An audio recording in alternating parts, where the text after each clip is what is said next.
어떤 장사하는 사람이 중국에서 물건을 사오는 길에 중국 참새 6마리를 구하게 되었답니다. 중국 참새하고 한국 참새는 매우 다르다고 그래요. 똑같은 참새지만 나라마다 다 다르다고 합니다. 상인은 중국 참새를 왕에게 드리고 싶었어요. 근데 6이라고 하는 숫자가 별로 좋지 않아서 한 마리를 더 채워가지고 럭키 세븐이 7마리를 바치고 싶었습니다만은 중국 참새를 구할 수가 없었어요. 그래서 한국 참새 한 마리를 슬쩍 섞어서 중국 참새라며 왕에게 바쳤습니다. 중국의 왕이 참새를 이렇게 보더니 이 한 마리는 한국 참새네, 그렇게 말했대요. 그 말에 장사하는 상인이 어쩔 줄 몰라 하고 있었는데 한국 참새가 이런 말을 했대요. 폐하, 저는 통역관입니다. 여러분, 상인은 참새가 얼마나 고마웠겠어요. 이건 누군가가 재밌으라고 쓴 그런 이야기 같습니다. 설교도 마찬가지예요. 똑같은 말을 해도 한국 사람이 한국말로 설교를 해도 들리지 않는 사람에게는 들리지 않는다고 저는 생각합니다. 통하지 않는 사람에게는 통하지가 않는 것이지요. 예수님의 말씀도 가룟 유다에게는 통하지가 않았어요. 가룟 유다가 3년 동안 예수님의 설교를 들었지만은 그 예수님의 말씀이 전혀 자기의 귀에 들어오지를 않았어요. 하나님의 말씀이 여러분에게 모두 다 잘 들려서 2019년 새해는 모든 가정들마다 좋은 일만 임하시기를 주의 이름으로 축원합니다. 저는 목사로서 무엇보다도 먼저 성도들의 신앙생활이 크게 성장하고 도약했으면 좋겠다는 그런 마음이 있어요. 삶에 대한 진지한 성찰과 함께 하나님과 나와의 관계도 한 단계 도약하고 발전하면 좋겠다고 하는 것이 저의 꿈이 없는 소망입니다. 지난 2018년에 제일 큰 뉴스가 있었다고 하면 북한 정권을 움직이는 김정은 위원장이 미국의 트럼프 대통령과 핵무기를 파기하는 일에 적극적으로 동참해서 양쪽 국가가 서로 신뢰하고 좋은 관계가 이루어지는 일에 열심을 더했다면 여러분 얼마나 좋겠어요. 그런 마음이 저도 역시 가득했습니다만은 이루어지질 않은 것 같아요. 그러나 미국과 북한은 아직도 갈 길이 멀고 할 일이 아주 많은 것 같습니다. 어쨌든 핵무기를 파기하는 일과 북한과 미국이 서로 양보하면서 한국과 미국 간의 갈등과 고통이 없는 좋은 날들이 빨리 왔으면 좋겠다고 하는 마음이 비단 저 목사인 나 혼자만의 생각은 아닐 것입니다.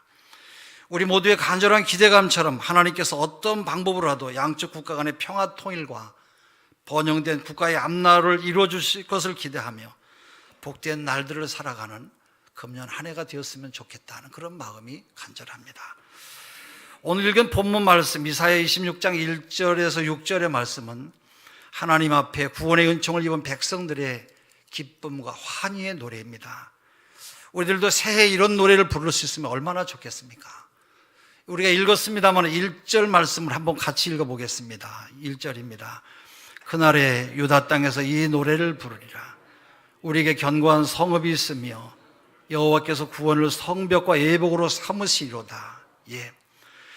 우리들의 성읍이 견고한 이유는 여러분 무엇 때문입니까? 바로 하나님께서 우리에게 구원을 베푸시기 때문이고 하나님께서 우리가 살고 있는 이 한반도의 이 성을 지켜주시기 때문이에요.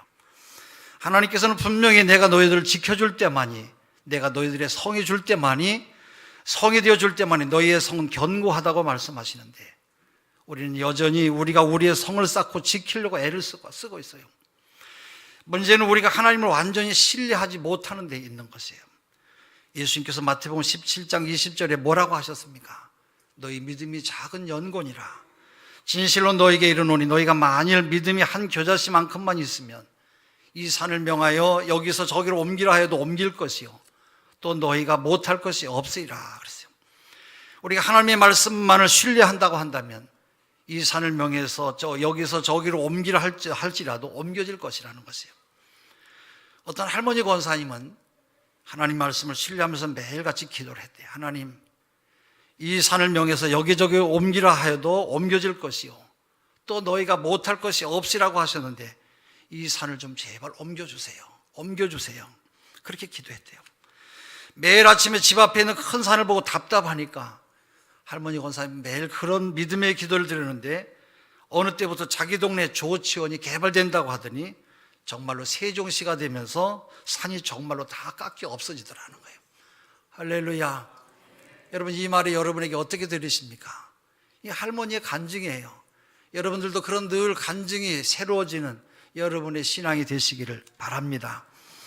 우리 모두가 이 하나님의 말씀을 신뢰한다고 한다면 아마 여러분의 가정은 날마다 놀라운 일들이 일어날 것이에요. 예수님은 마가복음 9장 28절에 할 수 있거든이 무슨 말이냐, 믿는 자에게는 능치 못할 일이 없느니라고 하셨는데, 여러분은 얼마나 이 말씀을 신뢰하고 계십니까? 문제는 우리에게 믿음이 없는 것이에요. 우리의 믿음이 쉽게 흔들리고 우리가 쉽게 시험에 들어요. 시편 16편 8절, 내가 여호와를 항상 내 앞에 모시며 그가 내 우편에 계심으로 내가 요동치 아니하리로다 말씀이에요. 또 시편 46편 5절에는 하나님이 그 성중에 거하심에 그 성이 요동치 아니할 것이라 새벽이 하나님이 도우시로다 말씀이에요. 밤이 깊을수록 새벽이 가까운 것처럼 하나님의 백성들에게는 하나님이 도우시는 새벽이 우리에게 멀지 않다는 것이에요. 비록 캄캄한 절망 가운데서도 하나님의 백성들이 소망을 가지고 살아갈 수 있는 그 용기가 바로 여기에 있습니다. 하나님을 모르고 사는 사람은 어떤 경우에도 환경이 어떻게 변하든지 흔들리지 않는 견고한 인생을 살아가는 것이에요. 이 사실을 믿는 믿음의 사람들이 되시기를 바랍니다. 오늘 본문에 보면은 3절 말씀에도 주께서 심지가 견고한 자를 평강하고 평강하도록 지키시리니 이는 그가 주를 신뢰함이다 말씀하고 있어요. 오늘 4절에도 똑같은 말씀을 하고 있어요. 너희는 여호와를 영원히 신뢰하라. 주 여호와는 영원한 반석이심이로다. 세월이 흐르고 시대가 바뀌어도 오늘 우리들이 영원히 이 땅에서 신뢰할 분은 하나님 한 분밖에 없어요. 인간 사이에서도 심지가 곧은 사람을 사람들이 인정을 해요. 또한 믿음의 심지가 곧은 사람을 하나님은 평강의 평강으로 지켜주세요. 이것이 우리를 하나님께서 평강으로 인도하시는 하나님의 방법이에요. 하나님을 완전히 신뢰하고 믿는 사람에게는 담대함을 주시고 바로 또 그에게 평안을 주신다고 그렇게 말씀하고 있어요. 세계 정세가 불안하고 북한 땅이 어떻게 되든지 간에 하나님께서는 우리의 삶을 어떻게 할 것, 나와 함께 하실 것이라고는 신뢰가 있기 때문에 그 사람은 담대하고 평안한 것이에요. 그러나 평강이 없는 사람은 하나님의 말씀을 믿지 못하고 신뢰하지 못하기 때문에 그는 늘 언제나 불안한 것이에요. 빌립보서 4장 6절에 뭐라고 하셨습니까? 아무것도 염려하지 말고 오직 모든 일에 기도와 간구로 너희 구할 것을 감사함으로 하나님께 아뢰라. 그리하면 모든 지각에 뛰어난 하나님의 평강이 그리스도 예수 안에서 너희의 마음과 생각을 지키시리라 말씀하셨어요. 이 말씀에도 하나님의 평강이 기도와 간구를 통한 하나님의 교제를 통해서 이루어지는 것을 말씀하고 있어요. 진정한 평강의 원천은 하나님을 신뢰하는 하나님의 말씀을 그대로 믿는 그 신앙 안에 있는 것입니다.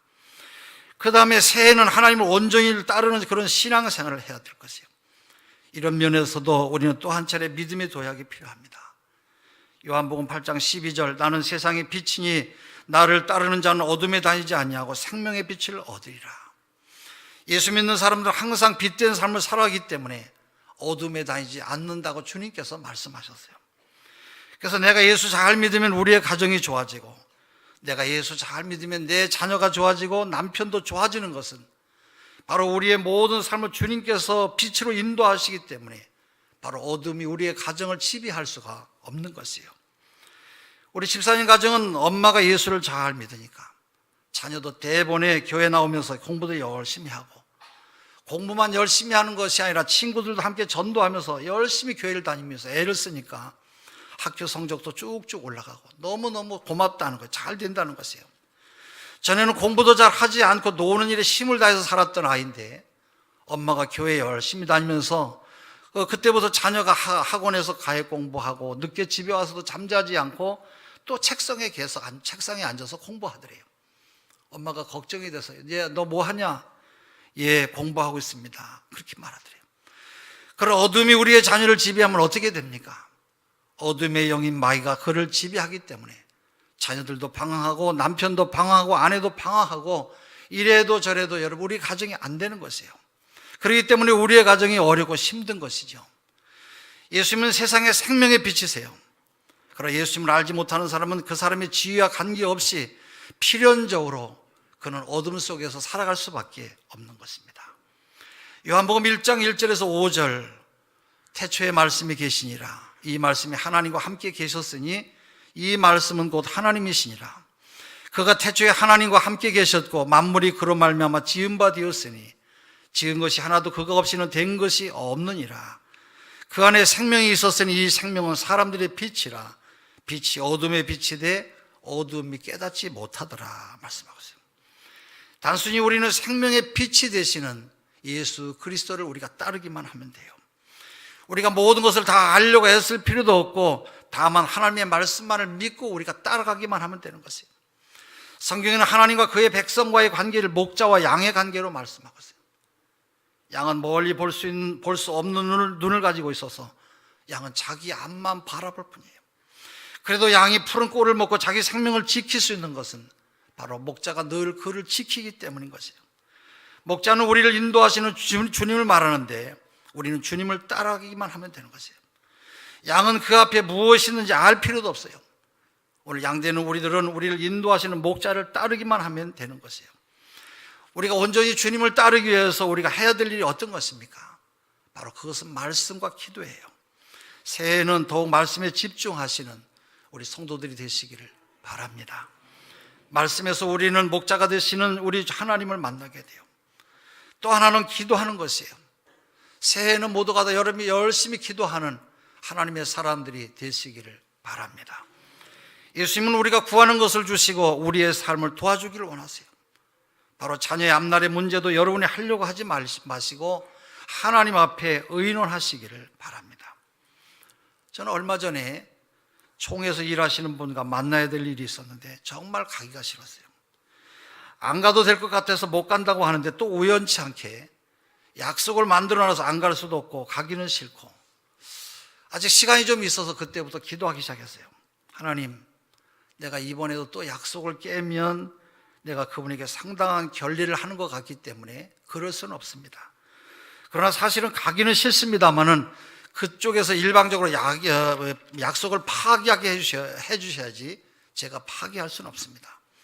파기가 안 되면 주님이 원하시는 줄 알고 갈 것이고 그렇지 아니하면 안 가게 좀 도와주시면 좋겠습니다.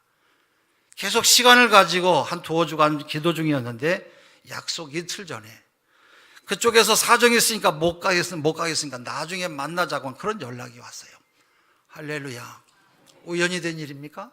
난 우연이라고 말하지 않아요. 내가 기도하고 지금까지 생각해왔기 때문에 하나님께서 기도를 통해서 은혜를 주신 줄로 믿습니다. 얼마나 내가 감사했는지. 우리 주님은 언제든지 우리의 삶을 도와주기를 원하세요. 오늘 우리가 기도를 하지 않아서 문제가 되는 것이지 기도하면 주님께서 여러분 뭐를 안 주시겠어요? 2019년은 여러분 가정이 모두 다 기도를 통해서 경영하시는 일의 모든 큰 역사가 여러분 가운데 임하시기를 바랍니다. 이제 2018년은 12시 지나가고 있어요. 사사기 13장 12절에 보면 마노아라고 하는 사람이 자기 부인이 아이를 가졌다고 하는 소식을 듣고 하나님 옆에 기도를 해요. 하나님 감사합니다. 우리 아이를 잉태케 하셨는데 제가 어떻게 기르고 내가 또 어떻게 우리 아이를 양육했으면 좋겠습니까? 하나님께서 마노아의 기도를 들으시고 네 자녀에게 포도나무의 소산과 독주를 마시지 말고 어떤 부정한 것도 먹지 말고 내가 내게 명령한 것은 다 지켜 행하라 말씀하세요. 하나님은 귀한 자녀 삼손을 만들었습니다마는 그는 아버지의 신앙을 따르지 아니하고 하나님이 주신 귀한 달란트와 힘을 다른 일에 다 사용하다가 결국 그는 블레셋 백성들에게 어려움을 당하는 그런 말씀이 나와요. 하나님은 나와 우리의 가정의 자녀들까지 모두가 다 세세한 것까지 의논하는 것을 기뻐하세요. 오늘 우리가 기도를 하지 않아서 문제이지 기도하며 하나님의 도우심을 받으면 하나님께서 여러분 뭘 못하시겠어요? 새 2019년은 모두가 다 기도를 통해서 여러분 가정에 큰 소원들이 이루어지시기를 바랍니다. 사도 바울은 빌립보서 3장 12절에서 14절 내가 이미 얻었다 함도 아니요 온전히 이루었다 함도 아니라 오직 내가 그리스도 예수께 잡힌 바 된 그것을 잡으려고 쫓아가노라. 형제들아 나는 아직 내가 잡은 줄로 여기지 아니하고 오직 한 일 즉 뒤에 있는 것을 잊어버리고 앞에 있는 것을 잡으려고 표대를 향해서 그리스도의 예수 안에서 하나님이 위에서 부르시는 부르심의 상을 위하여 쫓아가노라 그랬어요. 누가복음 9장 62절에 손에 쟁기를 잡고 뒤를 돌아보는 자는 하나님 나라에 합당치 아니하다 말씀해요. 고린도후서 5장 17절 그런즉 누구든지 그리스도 안에 있으면 새로운 피조물이라 이전 것은 지나갔으니 보라 새 것이 되었도다 말씀해요. 우리가 한 해를 돌아오면서 못다한 일도 많이 있고 아쉬운 일들도 많이 있어요. 그러나 여러분 지나간 일에 너무 애착을 갖지 마시고 앞으로 다가올 미래를 향해서 내 새로운 삶을 살아갈 수 있는 준비해 나가는 여러분 되시기를 바랍니다. 기도하겠습니다. 하나님 아버지, 사랑하는 성도들 다가오는 새해도 가정과 삶, 생업을 지켜주셔서 저들의 삶이 날마다 하나님 앞에 복이 되고 축복이 되는 귀한 생애가 되게 하여 주시옵소서. 예수 그리스도 이름으로 기도합니다.